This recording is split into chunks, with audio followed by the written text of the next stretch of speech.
Hey everybody, this is Band of Badgers. I'm Dave, that's Steve, and returning once again is Will Shick from Atomic Mass Games. How are you, Hello. Will?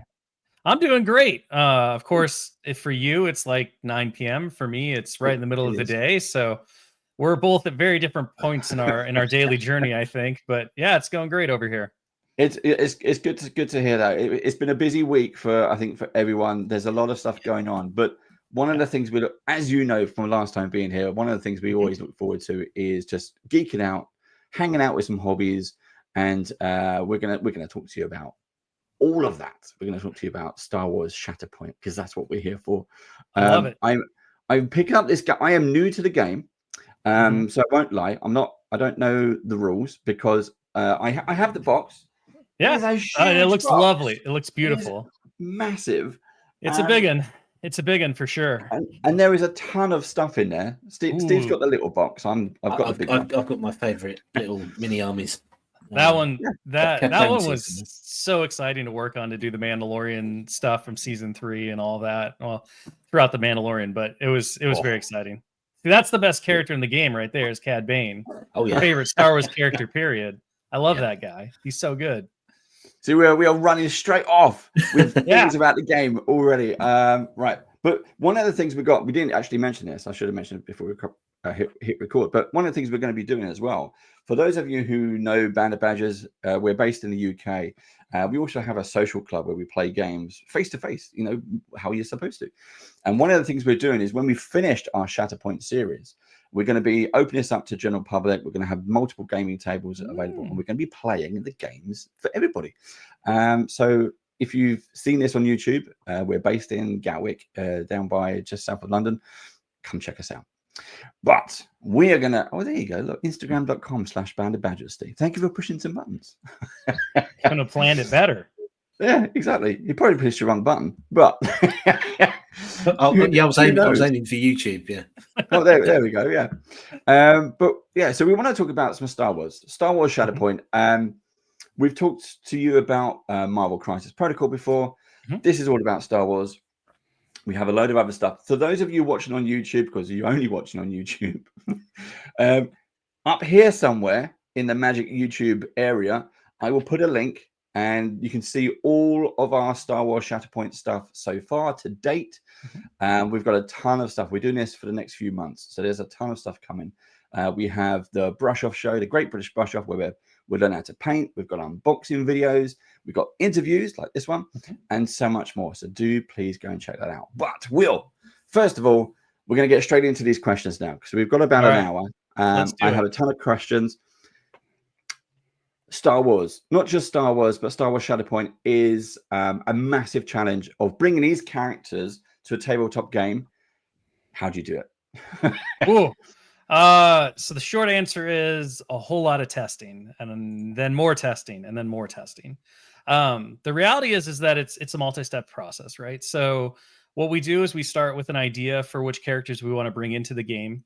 We Mhm. base that a lot if we're just starting, right? When we started the core set, we looked at, okay, what is the game concept? What are we trying to do? And then where in Star Wars, the Star Wars mythos, does that make sense? And because Shatterpoint was very much a character focused, kind of animated Saturday morning cartoon take on the Star Wars galaxy, was our initial idea, right? This is all about the high action and adventure of Star Wars. It's not necessarily some of the more deeper, or like the grittier, more realistic aspects of warfare and politics and all that stuff. This is very much like inspired by the ideas of like the Clone War animated series, for instance, where it's a bit more propagandy.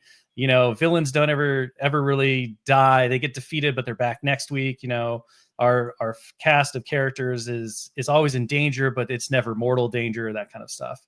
And so, for that, something that needed a lot of characters, one of the beautiful things about kind of the prequel trilogy era, or the Clone Wars era, is that because of the animated show and a lot of the other media that's come around it, there are a lot of really well-known characters. There's a lot of named folks.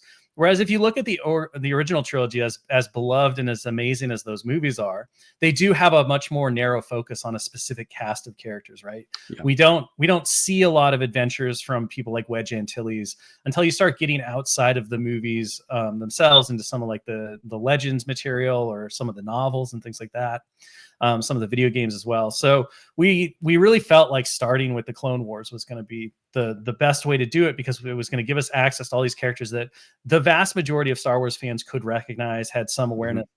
And if they only knew the character name, it was very easy for them to go watch a couple of episode arcs and be like, oh, I understand who Riff Tamsin is, for instance, who is a character who's going to be coming out later in the year. And he's one of Simone Elliott, our head of studio's favorite characters. But like, he's just this random shark man who shows up for a few episodes when they're fighting on Mon Cala, and he's a cool character, but you know, most fans of Star Wars probably aren't super familiar with him unless they've watched that show.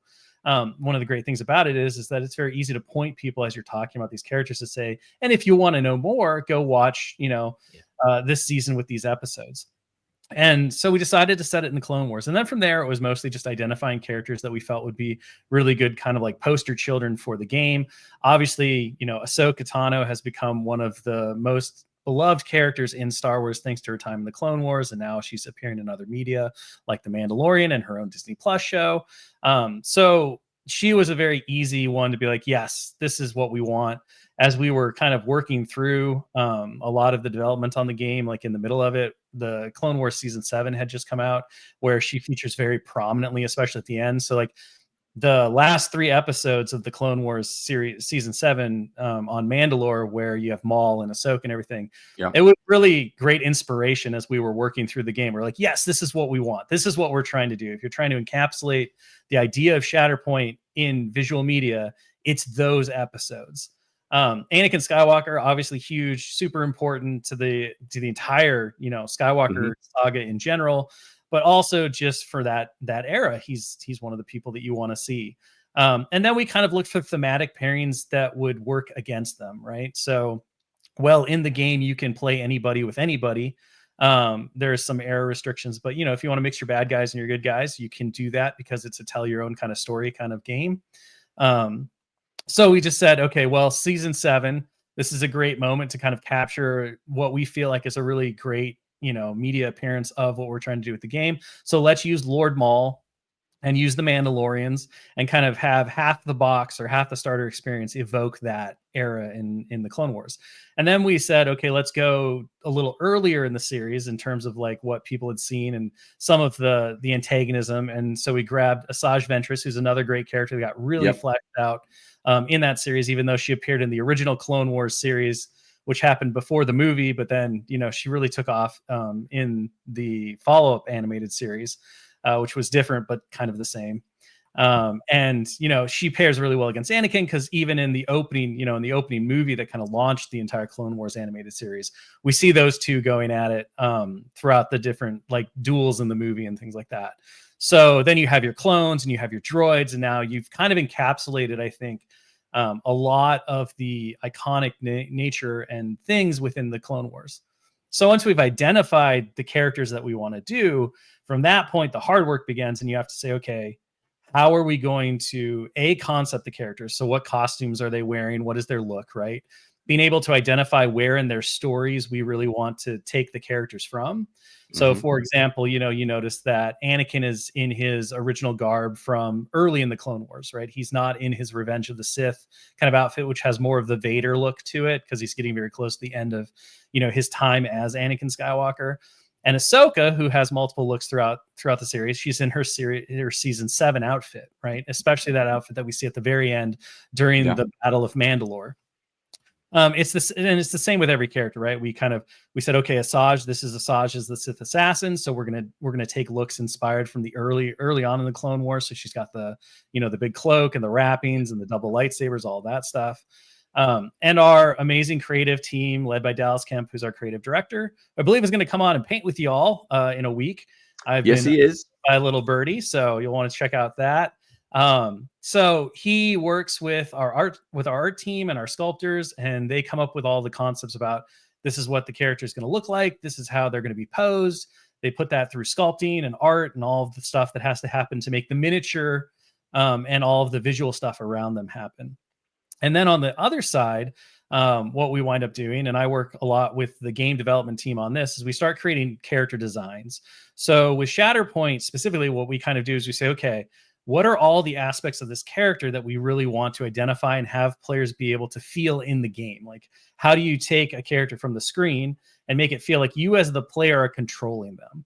And being able to like express your decisions and actions through them on the tabletop.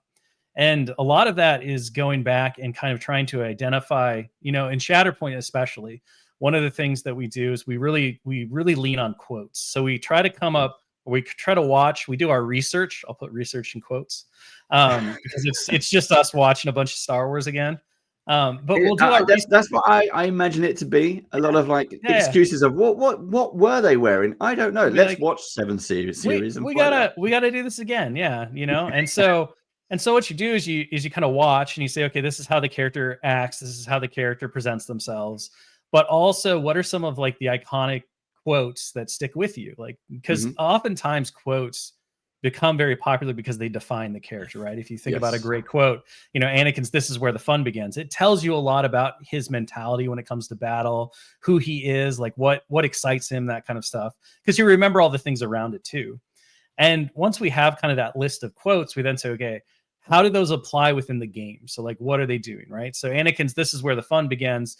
If you think about the context of that quote, that's the moment when like the battle is at its fiercest, and any normal person would be like, okay, this is terrifying. But yet to Anakin, this is exciting. This is what he lives for, right? He lives to be in the midst of the battle and being the person upon whose shoulders the entire turning point of the war stands, right? Because he knows he can do it. He believes in himself.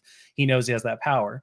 And so from there, it's like, okay, well, within the game context, within what the game asks players to do and how they play, how do we take that idea of this is a guy who is at his best when he's in the middle of dire circumstances, he loves to lead from the front, and he has a fairly aggressive streak, right? We know that Anakin is he's got a lot more violence in him than a normal Jedi per se. And so that came up to the idea of, okay, well, let's give him a rule that's very unique to him where he gets to make 2 attacks. Because in Shatterpoint, one of the core rules of the game is that a character can only do one of each action once on its activation. So you only get to move once, you only get to attack once, and that forces players to have to really plan out their turns and think strategically and tactically about what they're trying to do, because you can't like double tap into somebody, you can't double move. There's a lot of movement abilities that cause characters to be a lot more mobile than it would first seem with a system that limits you to one move. But that also increases players' ability to think creatively and to come up with out-of-the-box strategies and tactics. But effectively, we said, okay, well, this is where the fun begins. Anakin gets to attack twice, right? He can spend his resource points, which in the game are force, which is a limited resource that refreshes at a certain point in the game. And now he gets to do something no other character can. He gets to make 2 attacks on his turn. And this really showcases the idea that when Anakin comes after you, he's going to finish the job, right? But to him, it's not necessarily like at this point in his career, right? It's not him as Vader. It's not him as the dark side. It's just him being like, there's a war. It must be won. I'm the guy to do it. This is how we do it, right? We removed the obstacle in front of us. And that's the process for like everything. And then what happens is you come up with those design concepts. And at that point, you have this character that kind of like looks like the character. And all of a sudden you have to start testing a lot. And you have to say, okay, how does this rule work? Does it function? Is it too strong? How does it work within the overall suite of abilities that the character has? One of the big things in Shatterpoint, like I said, is that players teams, their armies or strike teams, as they're called in the game, they have a limited set of resources called force. So the will of the force is with all characters in Star Wars, right? And we know that the will of the force has an influence on the actions and activities within the galaxy itself. So, if you get deeper into the Star Wars mythology and all that stuff, one of the neat things about the way the Force works is that it does have a predetermined plan, even though it's not in control, right? Free will still exists, but the Force does do what it can to try to influence events in certain ways to have outcomes that it feels like are correct for the galaxy.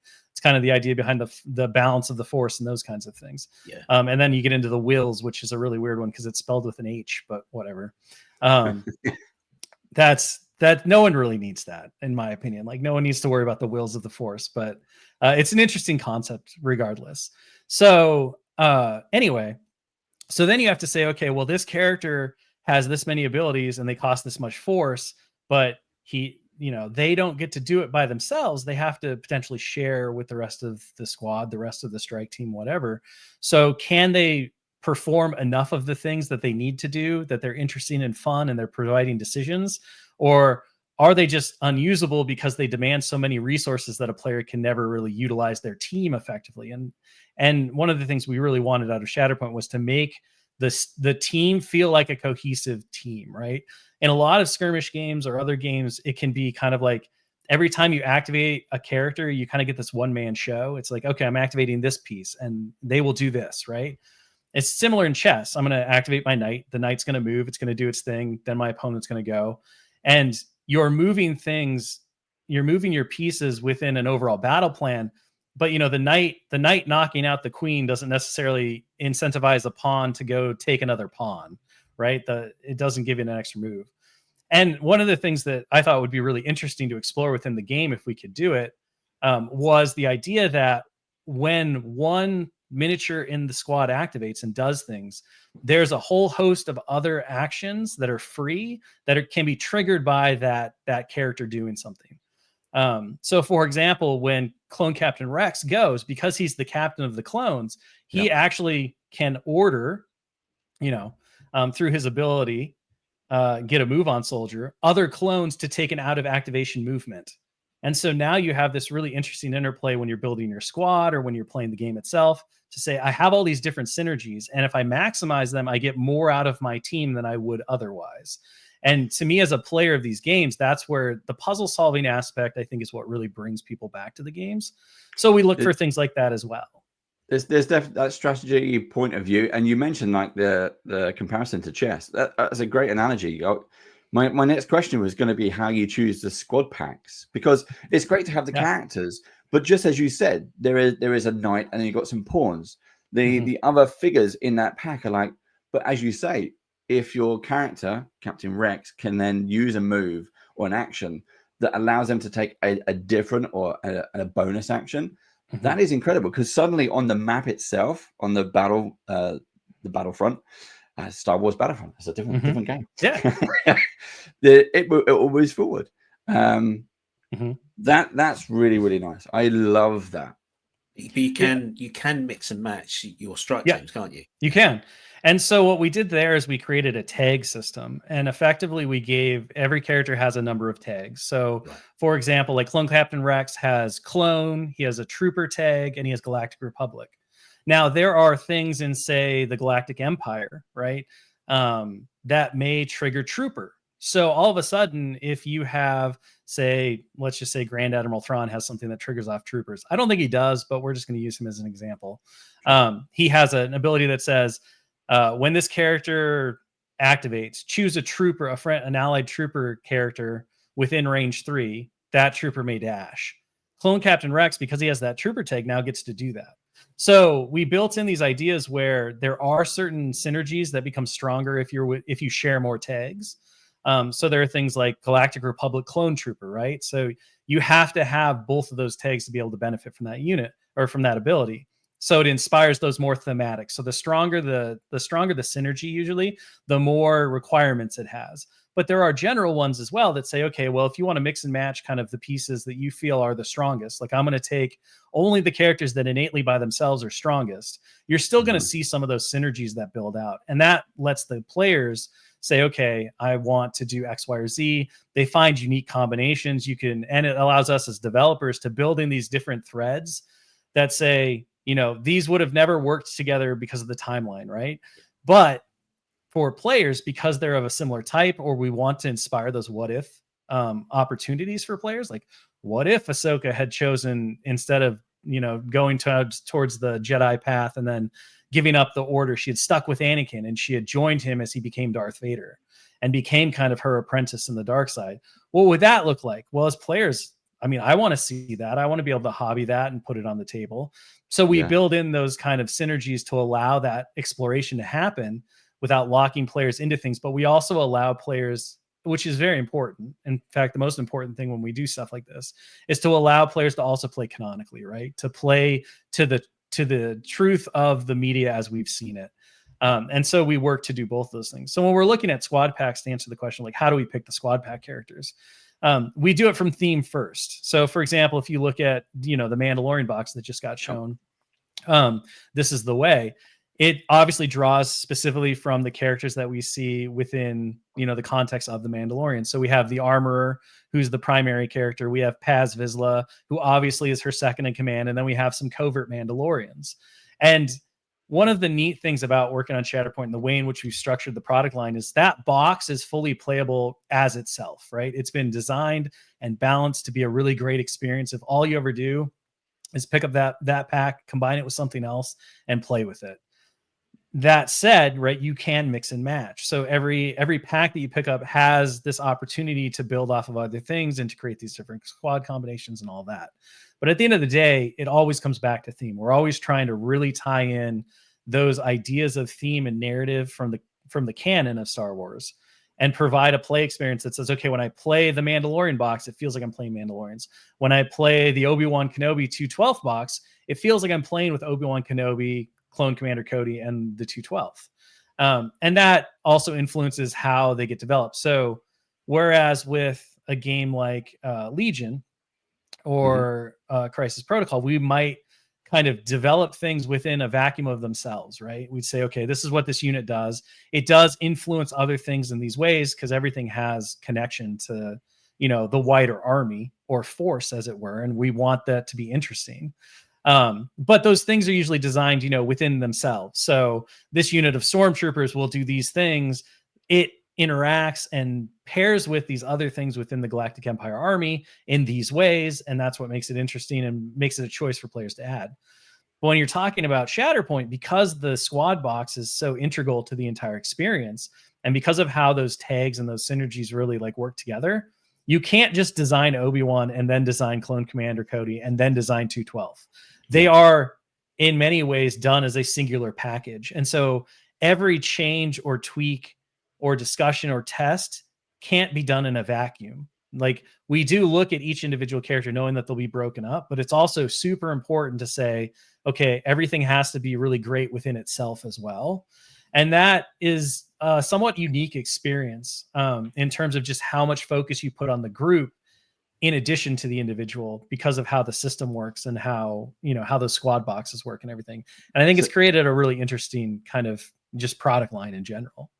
I was gonna mention about the power of fans and for like us, we've grown up with Star Wars. It's become a lifelong thing. It's shaped and changed and evolved as we've got older in our own lives. It almost literally is a lifelong thing, isn't it? It is. Yeah. It's always been there.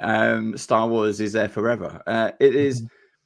That again, the power of fans. How do you, and you mentioned you in the team when you're choosing these and you get to rewatch these things, how do you turn your own? So I'm assuming you are a fan anyway, but just because it's always been around you, how do you turn the fan in you off and become the business?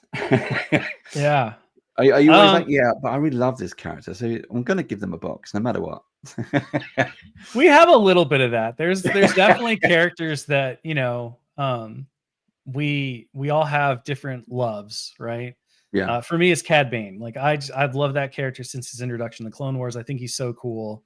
If I had to pick a Star Wars character to be, I'd probably pick him. I love the characters who don't have all the powers, but yet can always come out on top because they outthink people, or they just have that moxie, that chutzpah. And Cad Bane has it. So yeah, I think there is some bias in there. One of the wonderful things though about Star Wars, and talking about the fans and the multi-generational nature of it is that it's really hard to pick a miss, because there's always going to be a segment of people who really identify with a character, who just love who just love somebody because they exist or because they think they're cool, right? There's an entire, I've learned now that there's an entire cadre of Cad Bane people who are just like, that character is dope. He's my favorite Star Wars character, as much as people who love, you know, Obi-Wan, right? And Obi-Wan is their favorite character, or Ahsoka Tano. Even Riff Tamsin has his lovers out there. You know, they might be smaller in number, but I think the wonderful thing about the game is that one of the things that I take very seriously, and I think is my favorite thing about working on stuff like this, is that as makers of a game experience, we can take characters that may be less known, and if we make them interesting and exciting on the tabletop, we open a doorway for players to become familiar with those characters, to become interested with those characters. And so a lot of times, you know, we'll look at somebody and say, okay, well, this character is like tangentially exciting or known. But the push will be, well, yeah, but, you know, in the general scheme of things, not everyone's an Obi-Wan, not everyone's a Darth Vader. You need those other characters to make the galaxy feel full and to be exciting and to be interesting.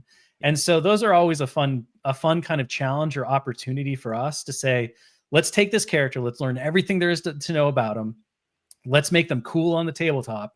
And then there's always that moment where somebody's like, who is this person? I've never heard of this guy before. I will not be purchasing this. This is ridiculous. Who would want to play with this? And then you show the rules and they're like, that's pretty cool. They get to do this, and I can see how this works here. And this really speaks to my play style, right? Which is kind of one of the most important things about picking characters when you're playing the game. And then all of a sudden they're like, I didn't know much about this person, so I went and read and I found out more, and now they're really interesting and I've watched the thing.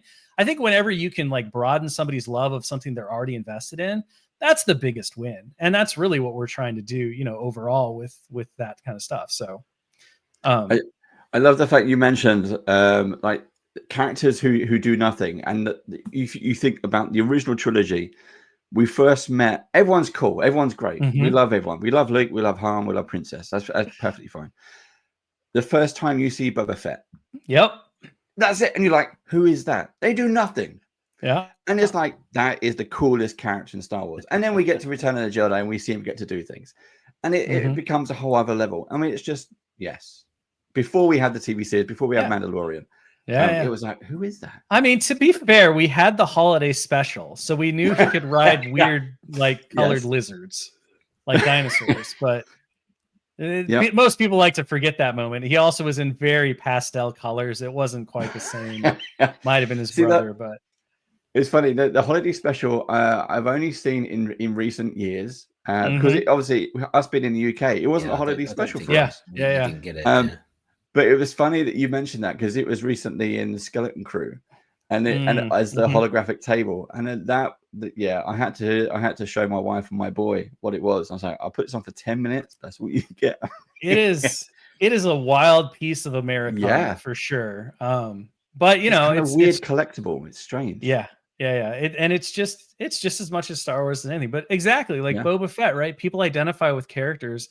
They don't need a lot of screen time, or they don't need to do a lot of stuff. Sometimes you just say, oh, I like that. I think that's cool visually, or I think this character is really interesting. I would love to know more. And for us, you know, I think it's always trying to strike that balance. Because again, not every pack should be a Darth Vader or a Luke Skywalker, right? We need the game environment and experience to really evoke the grandeur of Star Wars and its galaxy spanning nature. And so those things become kind of an exciting challenge, and they're fun to do. But you know, again, you'd be, as I always say, right? You'd be foolish to make a Star Wars game and not have the most awesome Darth Vader you could, or an incredible General Grievous, right? Those are the easy ones because you just know that those characters have a persona and a cachet well beyond anything else. It's when you get into like the mid levels or even some of the unknowns that, you know, you really get to flex your ability to say, okay, let's learn everything about this character. Because I guarantee you every character in Star Wars has a really intriguing story. Even the people that I've been like, there's no way, you know, but every character in Star Wars, it's amazing, has a robust history. And so then you just get to become the person that reveals that to a wider group and to make really interesting and fun game experiences with them. And so it is very fun. But you know, it's like one of those things where sometimes you come up and you're like, oh, we want to do this random person from the background. And it's like, okay, but they're going to lead a whole box. And you're like, yeah. And they're like, yeah, maybe rethink that, because I don't think the sales will quite be there. Because at the end of the day, right, we do make products, and we are a business, and we have shareholders and all of that stuff that we're responsible to. So as much fun and joy as we have with getting to do creative stuff, you know, we still have kids who are looking to us to put dinner on the table and that kind of stuff. Exactly. So, I mean, when you mentioned that, I was thinking, oh, you could have so Jabba the Hutt, Return of the Jedi. We have the band.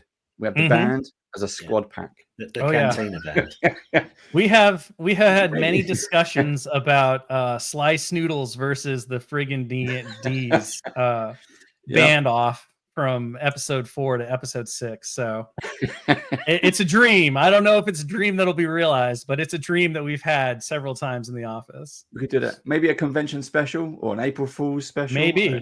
Maybe. I always tell people, you know, April Fool's is such a classic. Is a classic thing. They're always like, you should do an April Fool's joke. I'm like, you should never do an April Fool's joke, because you'll be surprised how many people actually want the fool. Well, I mean, the follow-up question to all of this is there going to be a Jar Jar Binks strike team? I'm sure at some point Jar Jar, being who he is, would wind up in the game. Will there be an entire strike team of Jar Jar Binkses? Probably not. There's only one Jar Jar. And I don't know if he ever hit primary character status, but I don't know. You know, like the future is vast, and as long as we have the opportunity to continue to play in this world and to create cool things for it, everyone at the studio couldn't be happier to do so. I love it. But yeah, no confirmation. That means not yet. That means not yet. One of the biggest things that I've really enjoyed from having Shatterpoint is it's obviously miniatures. Now it's miniature based, but it's also about miniature painting. You put the miniatures together, they come on sprues, you put the characters together, the instructions are easy to follow, and then you paint them. I've since doing this, I've Googled it. People do stick to the regiment, or they will do their own color schemes. They do whatever they want. They do absolutely fantastic stuff. Steve's going to put up some pictures in a second. Yeah. So if we talk about we've got some artwork, if I can remember which button it is. There we go. Yeah. There's our Anakin Skywalker looking dashing and ready. So you actually painted this one. No, I didn't. I didn't paint this one. I saw Dave. Dave actually painted this one in our first brush off episode. Nice. Yeah, it didn't look as good as that, but it was. I'm sure it was lovely in its own right, for sure. Yeah, one of the and this was another fun thing about, talking about the game as a hobby, right? And we, of course, are a studio that's very enmeshed in miniatures hobby and everything else. So one of the big things that was exciting about working on this project, and the fact that we were doing kind of a unique take, right? I said animated Saturday morning cartoon Star Wars. Yeah. Was that we got to work with LFL to kind of redefine a style for Shatterpoint Star Wars that was something that we really haven't seen before. There's a lot, I talk a lot about the inspiration coming from the Clone Wars animated series, but the look of the game is not that, right? The look of the game is more grounded in 80s and 90s animation. And one of the things that was really exciting about that, not just was from the artwork perspective, but also from the sculpting perspective, we had the opportunity to really dive in with all of our years of hobby experience and miniatures painting experience and say, okay, let's pick a style that's going to allow these miniatures to really be fun to paint, right? To be a great entry point for players who have never painted a miniature before, but also players who have been painting for 40 plus years, right? How do we create a canvas that works for all skill levels? And so you see a lot, like especially on these characters with cloth, right? You see the stylization of the cloth is very different. Yep. It's not natural cloth. It's not foldy. It's very sharp. It's hard lined. That means that it works really well with like contrast washing or any kind of, base coat shade highlight. It allows for a lot of these different techniques that have really become popular over the years to be very easy to apply and learn, right? And so we looked at details. We looked at sharpness of edges, inset lines, all of that stuff. Everything was done with this idea of how do we make these the most fun to paint that we can. And that also led us to doing a larger scale. So for those who have had experience, like I'm sure you have, the first time you kind of put one of these together, you're like, oh, that's a big It's miniature. a bigger mini. Yeah. It is. And very easy to put together as well. Yeah. Really easy to put together. And so some of that comes from the design, right? Like being able to obviously do some stylization allows you to make the builds easier, the posing, that kind of stuff. And then the size itself, like a slightly bigger miniature. And they're not huge, right? We're not talking like the old Inquisitor 54 mil, which was super. I mean, I loved it, but I was like, no one has terrain for this game. But they were very cool. But they're big enough, right? We found that sweet spot, and Dallas and the team did a really amazing job of finding that perfect like spot where we really created something that I think is a great entry point for people into the hobby. And that's been a huge thing, because we're not going to be here forever, right? I want to see that next generation of hobbyists come in and take over and continue to make these games when I don't have the ability to do so anymore, so that I can enjoy, the new generation of creators and players and all of that. And so that was another big thing. You mentioned how dynamic these figures are, and they really, really are. I mean, some of the pictures that Steve's been showing us, you can see especially on Darth Maul here, the pose, it encaptures the character that we know. And then you mentioned the cloth and the clothing. This isn't just a pose. It's not a chess piece posing. This is, he's in motion, and we've got a photo of him. They are truly, truly stunning. And it is that cloth and the dynamic sort of positioning, the way it's done, that does invoke that motion. It's very well done, very subtly, cleverly well done. Yeah, Dallas had a thing that he put on the board for the sculpting team in general, and it was something that he and Marco kind of agreed upon. And the idea is let's make $250 statues for $15, right? Yeah. Like that's always been the goal in general, I think, overall, but especially with Shatterpoint, that was kind of like where they started. And so, it's been that challenge. Everything gets looked at as, all right, if this was a big, sideshow collectible, would we be inspired to dream about owning it? And a lot of the tweaks happen for that, along with everything else. It's one of the things as well. In the box, you get the kind of photo backing. So paint your minis, take your photo, and you can see it. So that for those of you who are watching, go check out Instagram.com/bandofbadgers. We've got some of the photos that we've been doing, painting in stages. They're available there. Go check it out. But because you get terrain in the box, like the picture we've got on now, there is terrain in the box. Even if you're not playing, it makes a fantastic diorama kind of piece. Just display it. So if you're not into the game and you just want this kind of collection, it is absolutely superb. Yeah. Yeah. I mean, look, I think any veteran of the hobby probably knows at this point, you hit a point to where you paint and display your miniatures more than you ever get to paint with them. Yep. So, the photo backdrop was something that Dallas came up with. He's like, let's give people the ability to have something really nice to take pictures of their miniatures against, especially as we've moved more and more into social media. There's so many amazing hobby groups and painting groups, and people want to share their work. And so having a nice backdrop is always really nice. So he kind of pioneered that one for the hobby folks, having the terrain in the box.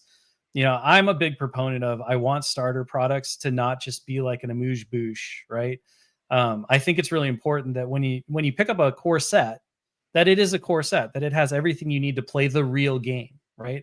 I think there are absolutely reasons and places for smaller starter products, like introductory products that allow people to get a taste of the game if they're really unsure, or they just want to like take their first baby steps into it and they're not as worried about having the real experience. But for something like this, right, especially when you're saying this is the core set, it should be everything that you need conceivably to play the game. And, in my opinion, you shouldn't really need anything else outside of that, right? Because I've told you this is the core, this is the game. It should be the game. And so that's another thing that we try to always do, just kind of based on our philosophy and how we want people to be able to explore the game. And I always try to, make sure that when we're doing these things, we're doing everything we can to say, yep, if you get this, you can play in all the events at the store you want. You can play games in your house if you want forever. And if you never want to pick up anything else, you don't have to. But I, make that claim because I believe in my heart that the team and everyone has done such an amazing job creating such a fun and exciting experience between the hobby and the gameplay and everything else, that you'll never want to stop with just the core set. You're always going to be like, oh, I'd really like to get that Mandalorian set. I'd really like to go here. That's part of the expansions that I really like, because once you get into it, there are different sets. There's more coming out each and every year, as we know. The release schedule is pretty packed at the moment, and there's a lot of variety there that you can pick up. Coming back to the actual gameplay, you mentioned that there's an element of strategy, but it's not like I'm going to have Darth Vader and I will never lose. I'm going to beat everyone. It doesn't work like that. There is an element of luck.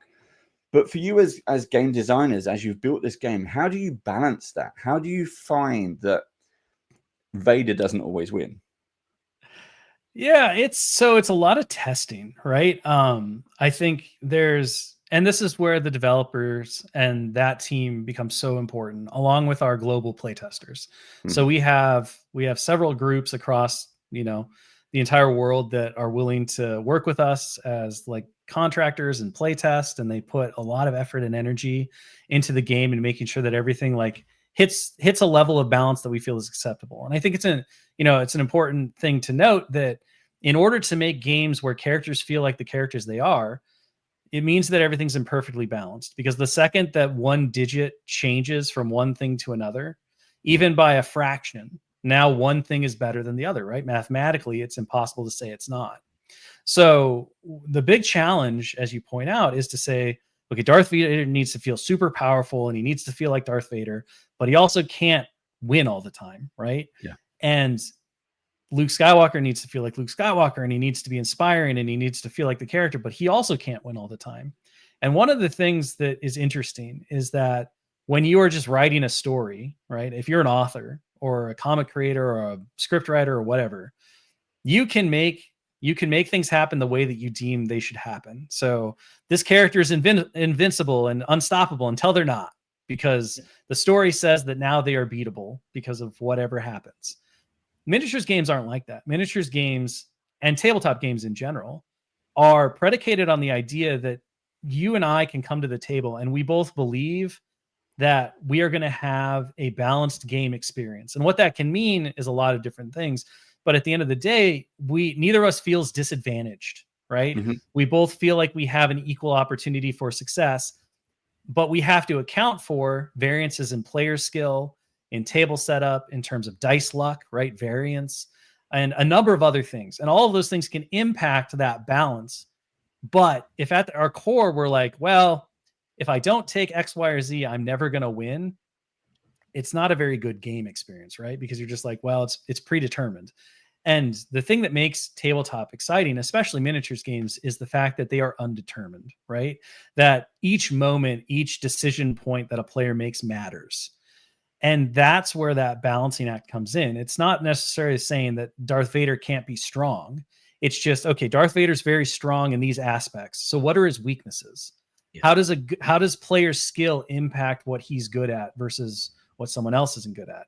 And Shatterpoint has an additional layer of that, because in many games, your order of activations, especially in a game that has layered synergies like Shatterpoint does, where having one thing go can impact other things, that skill is kind of removed from the players in an interesting way in Shatterpoint.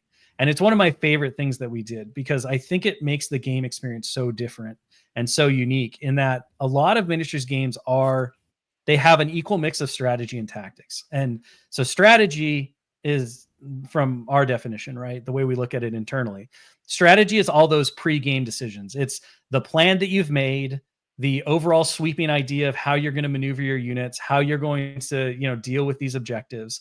It's a lot of like high level thought. And you can have strategy that changes throughout the course of the game, but it's like the whole picture. Tactics are the things that happen in the moment. So tactics are, the idea of, okay, I have to achieve the strategic objective, and I have 4 ways to do it in this moment with this unit. What am I going to do? What is my tactic here? Like, what are my tactical goals? What is my what is my idea for completing my strategy? And so a lot of games, they're like, when you want to get good at them, like when you want to get good at a Legion, you rep out games and you really learn your list. And you say, okay, I know that this unit is in this situation. This unit is going to go, and then I want this unit to go. And if that doesn't work, I'm going to do this thing here. I'm going to use this ability at this time. And you start to learn how the bigger picture unfolds because you have control over it. Even though in Legion, you do have some order variance, which makes the game more challenging because, as we know, generals aren't always listened to perfectly. There's that fog of war that can affect things, and Legion does a really good job of showcasing that. You still can come in with a plan and be fairly certain that you can execute the plan if you do well and you have the right skills and everything kind of goes your way, right? Shatterpoint takes that all away because in Shatterpoint, activation is determined by a random card flip. And so every unit in Shatterpoint has an order card. At the start of the game, you shuffle up all those cards, and then you just flip the top card of the deck, and that's effectively the unit you have to go with. Right. So even in games where you're like, oh, I really want, I want Gar Saxon to go first so that he can tell all of my Mandalorians to make a free jump, and that would be really good for me. Gar Saxon might not go first. And so what the game really becomes is, as opposed to a strategic game, it becomes a very heavily tactical game because you're going to be presented with opportunities, and those opportunities might not be very good, right? Like you might be like, this is the last unit I ever wanted to activate. I never wanted Ahsoka to go right now. The game challenges you to say, okay, you didn't want this, but it's what you got. How do you make the best of it? And so every turn that you take as a player becomes this little mini puzzle where you have to look at the board and say, okay, this isn't optimal, but I have to do it. So how am I going to get the most out of it? And I think it appeals, and those two types of experience appeal to different people. One of the things that we found that we really enjoyed, going back to the idea that we really wanted to create a game that was very accessible and fun for new players or people who had never played these types of games before, removing that kind of analysis paralysis of having to make the engine run as smoothly as possible, or otherwise you lose. That's a big skill ask for somebody who's never played a game like this before. As we were playing with people who had very little experience with miniatures games or people who were kind of new to it, whether that was our spouses, our partners, new groups of testers that we brought in, specifically saying, you have experience with tabletop, but you haven't played a lot of miniatures games. Great. Let's see how you adapt or how well you understand the stuff.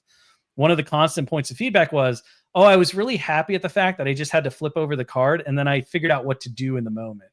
Because in these, a lot of the times it was like in games like chess and all these, like they're too overwhelming. There's too many decision points and I don't know what I'm doing. And so therefore I don't have as much fun.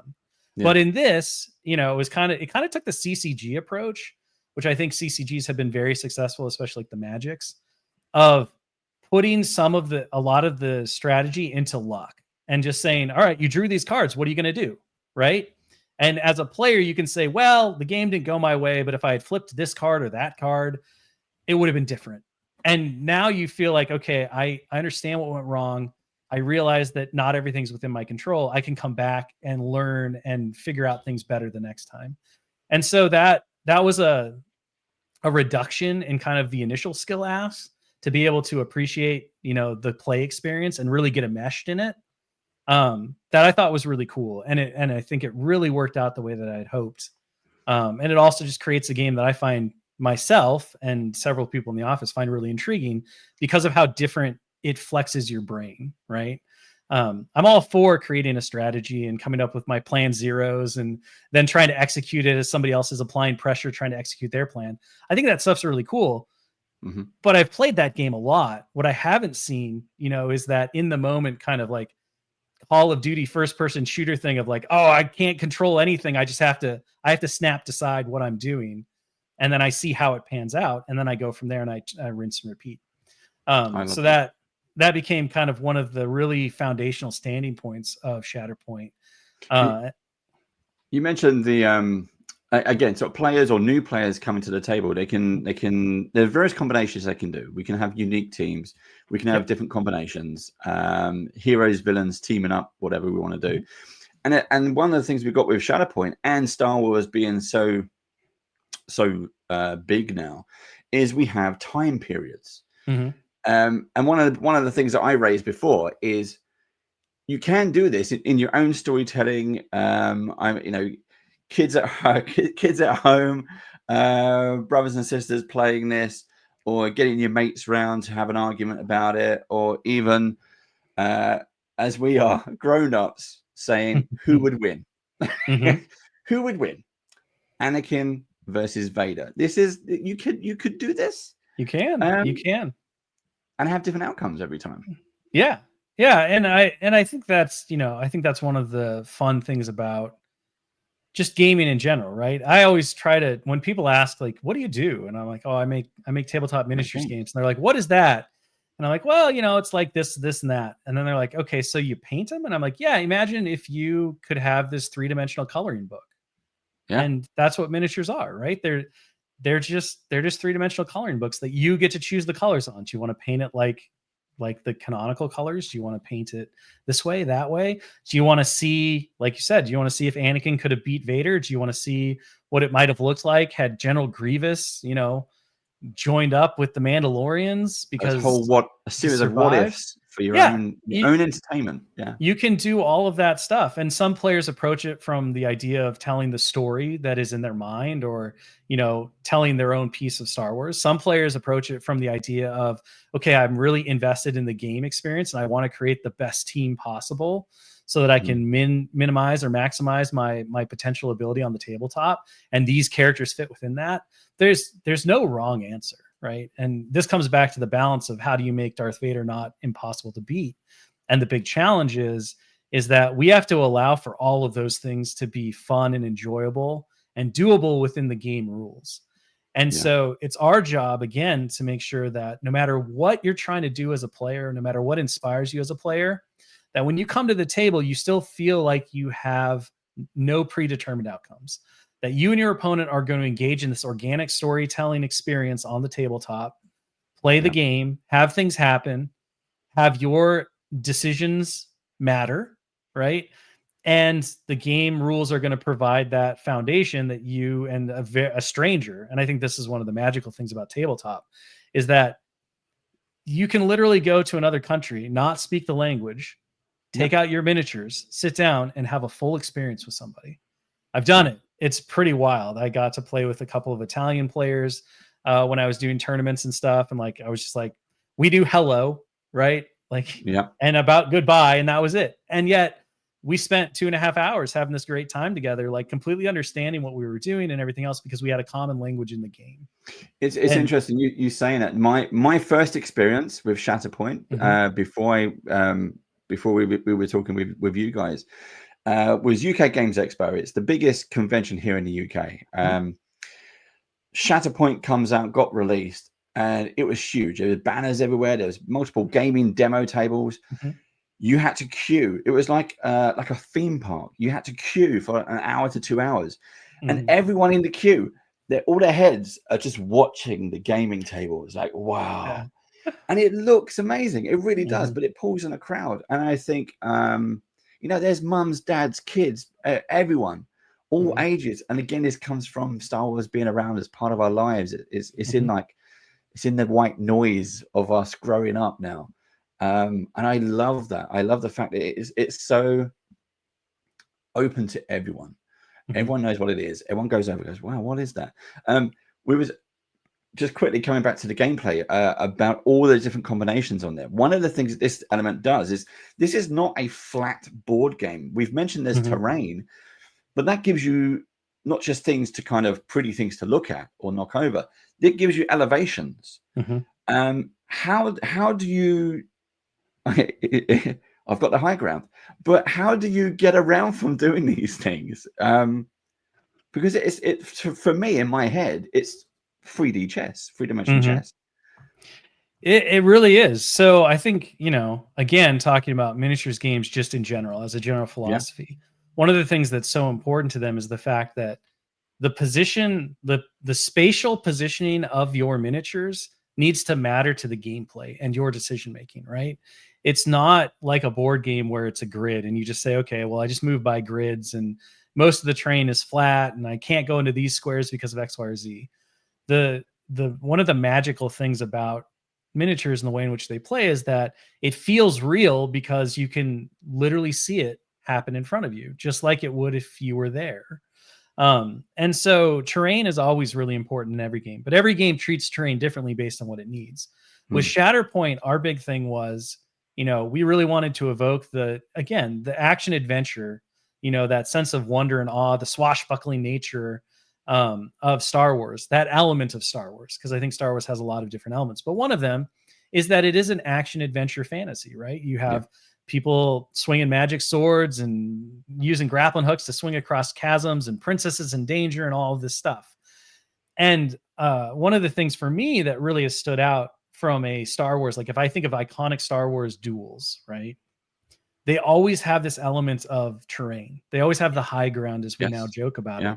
But you think about, Cloud City, they're on this big gantry over this huge abyss. You have the Mustafar duel between Anakin and Obi-Wan, which has tons of elevation and different changes, and how all those things come together. So one of the things that we really wanted to make sure was in the game, because we felt it would make it feel like Star Wars, like those iconic duels that we all think of when we think of, Star Wars lightsaber battles or whatever else, was to have elevation be a huge part of it. And so that meant we did have to kind of come up with some new terrain that emphasized all of the different elevations, which is why it was important to put that in the core box, because you can play the game with no terrain, or no elevated terrain. You can just run around on the ground floor and fight, and the game functions and it's pretty fun. But when you unlock that next level of like Luke Skywalker is dueling Darth Vader, and then you get to jump away after he attacks you onto the gantry and say, I will not fight you, like he does in the movie. And now all of a sudden you can't attack each other because you're at different elevations. That's the moment where you're like, oh, I'm playing the movie. I'm playing the show.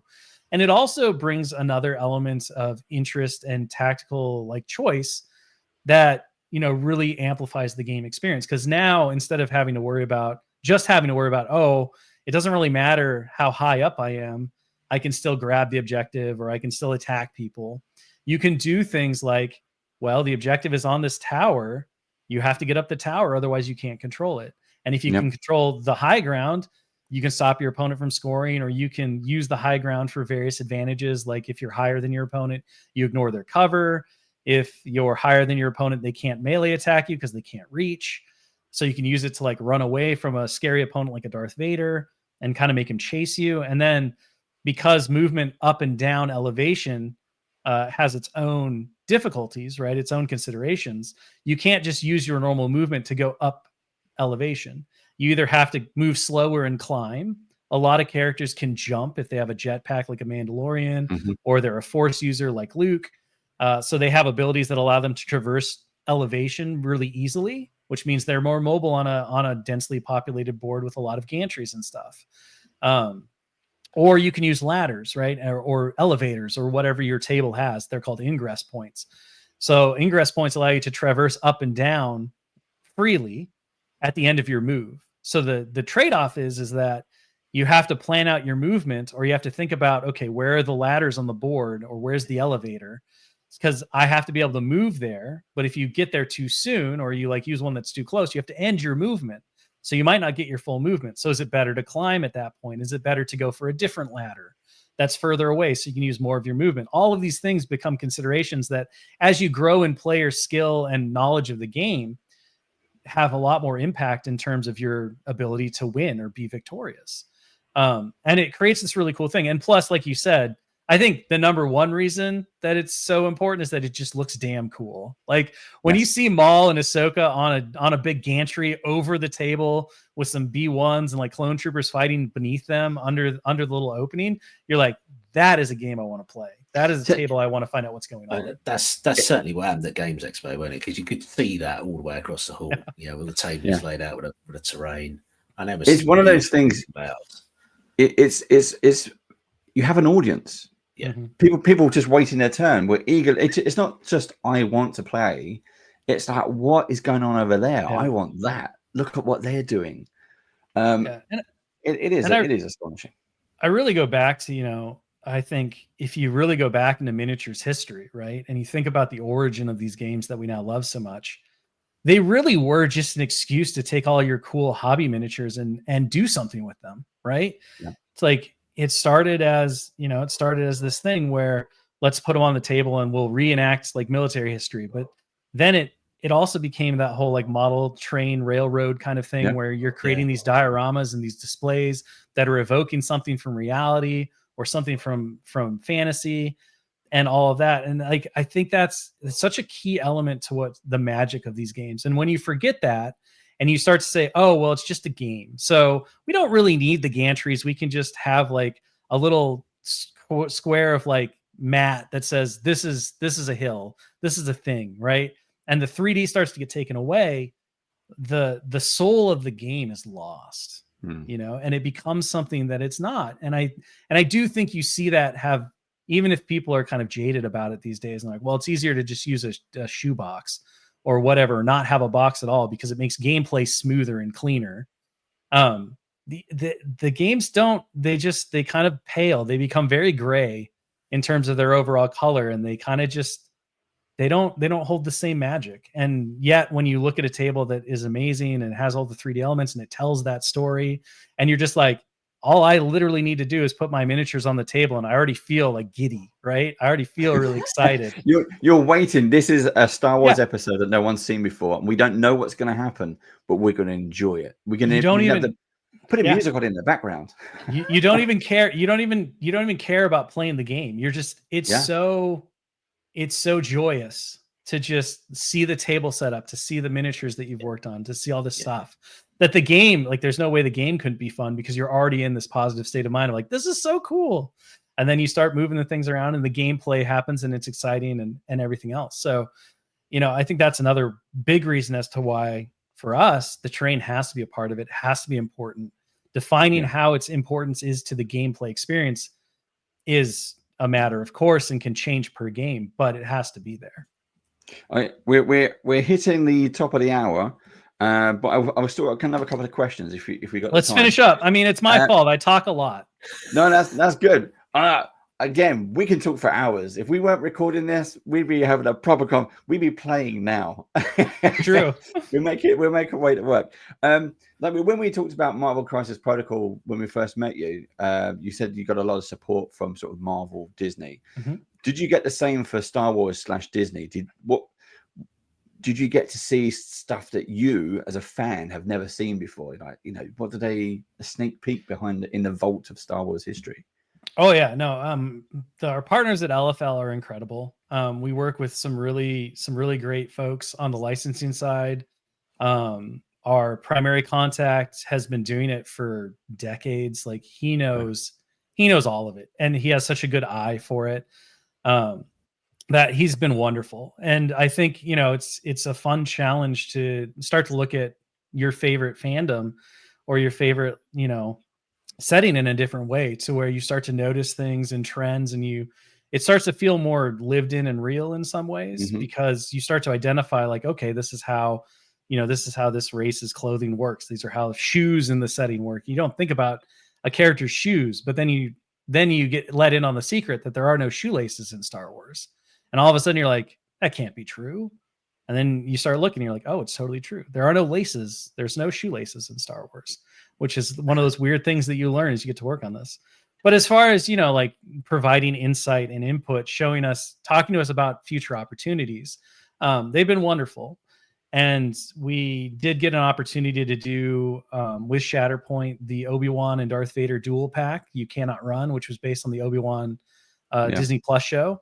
So that was something that we were only able to do because they asked us if we wanted to take the opportunity. They shared some early prop like costumes, the characters in the costumes, that photography and all that. Very hush hush. I mean, it was one of those things where it was so secret. Only 4 people in the office knew what we were working on.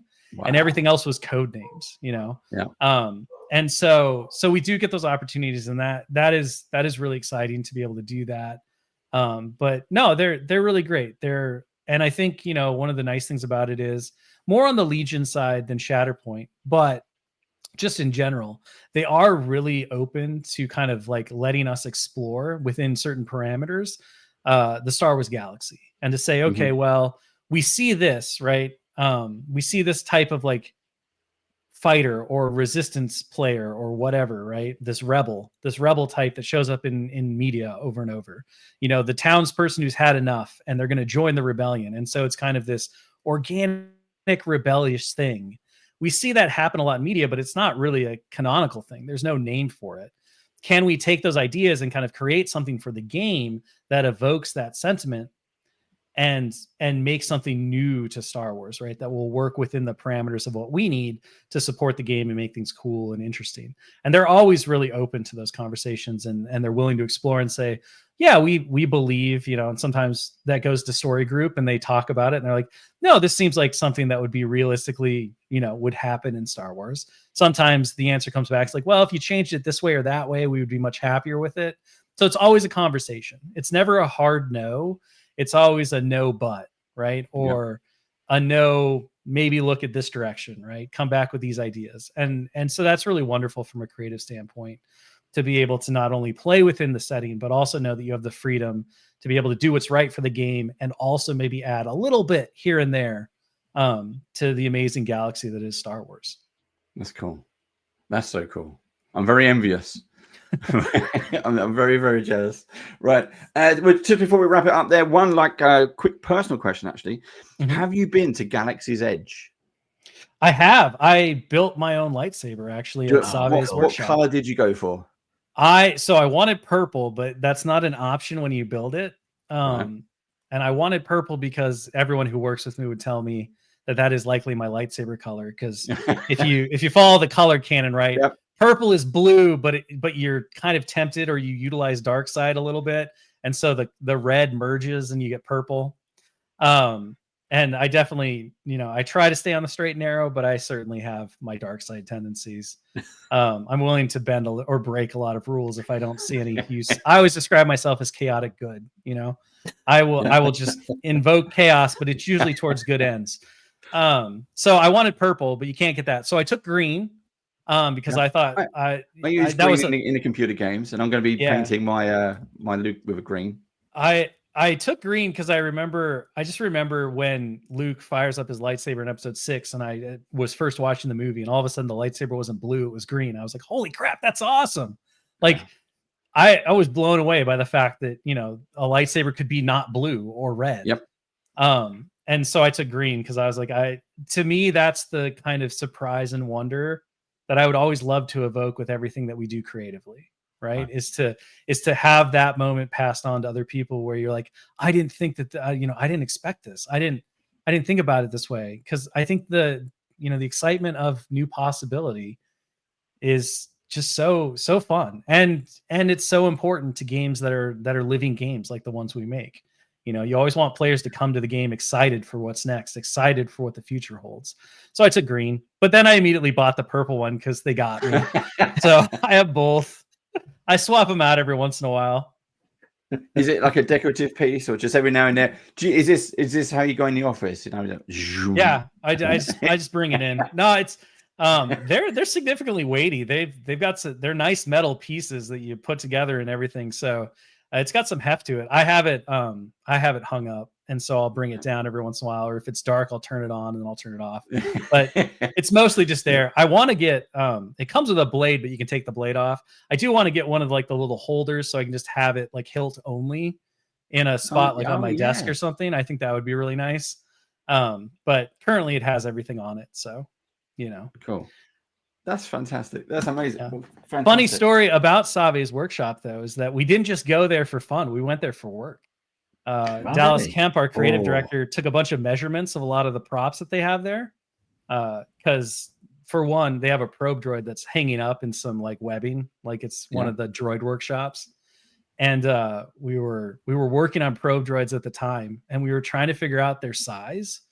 And it's very difficult to find any official canonical sizing.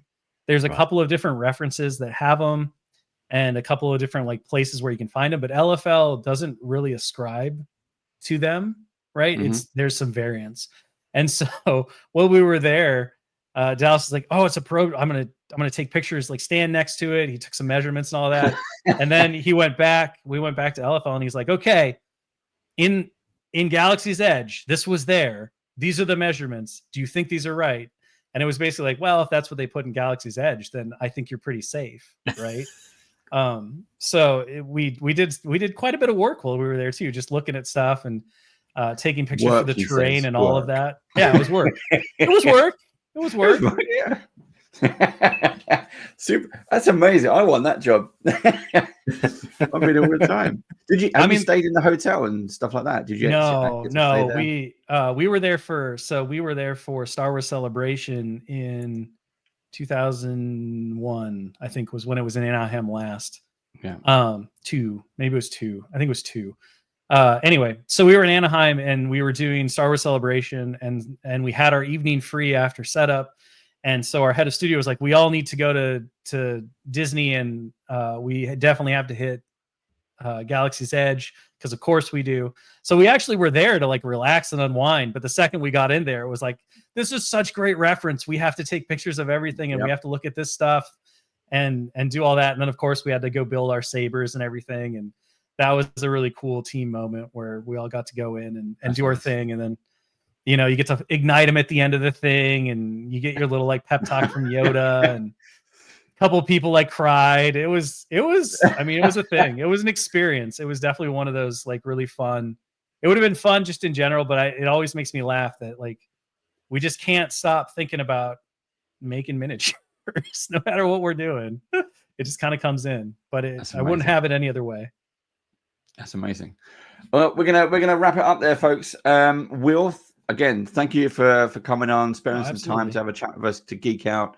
I love hearing all about the game. It makes me even more want to get hold of this thing and just start playing it again. Massive box, well worth it. Go check it out if you haven't already.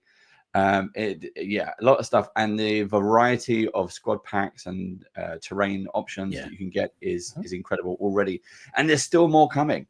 That's the biggest thing about it. Don't go anywhere, Will, but we're going to hang up here, and we'll see you all again soon. Cheers now. Bye-bye. Bye. Thanks so much.